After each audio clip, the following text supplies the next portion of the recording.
రాష్ట్రం మొత్తం దాన్ని చూస్తూ ఉంది, కానీ ఎవడు మాట్లాడడం లేరు. దొంగ కేసులు పెడతా ఉన్నారు, పోలీసులు ప్రేక్షక పాత్ర పోషిస్తూ ఉన్నారు. దొంగ కేసులు పెడతా ఉన్నారు, వాళ్ళే కొడతారు, మన ఇటువైపున కేసులు పెడతా ఉన్నారు. రాష్ట్రం మొత్తం ఇది చూస్తూ ఉంది. చీని చెట్లు నరికేస్తూ ఉన్నారు, ఆస్తులు ధ్వంసం చేస్తూ ఉన్నారు, కనిపిస్తూ ఉంది. ఎమ్మెల్యేలు ఏకంగా జేసీబీల మీద పొక్లేన్ల మీద ఎమ్మెల్యేలు స్వయంగా తిష్టేసి ఏకంగా పోయి బిల్డింగులు పగలగొట్టే కార్యక్రమాలు చేస్తూ ఉన్నారు.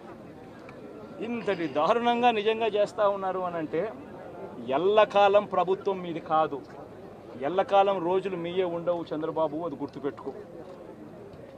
మీ పాపాలు పండుతూ ఉన్నాయి వేగంగా. ప్రజలు దీన్ని క్షమించని పరిస్థితుల్లోకి వస్తారు. ఖచ్చితంగా మీకు బుద్ధి చెప్పే పరిస్థితులు రోజులు కూడా ఉంటాయి. చేతనైతే మంచి చేయండి, మంచి చేసి ప్రజల మనసులు గెలుచుకుని ఓట్లు ప్రజల మనసుల్లో స్థిరస్థాయిగా నిలబడే కార్యక్రమం చేయండి. కానీ తప్పుడు రాజకీయాలు ఈ మాదిరిగా నువ్వు ఒక్కరిమే చేస్తావు అనుకుంటా ఉన్నావు. ఇదే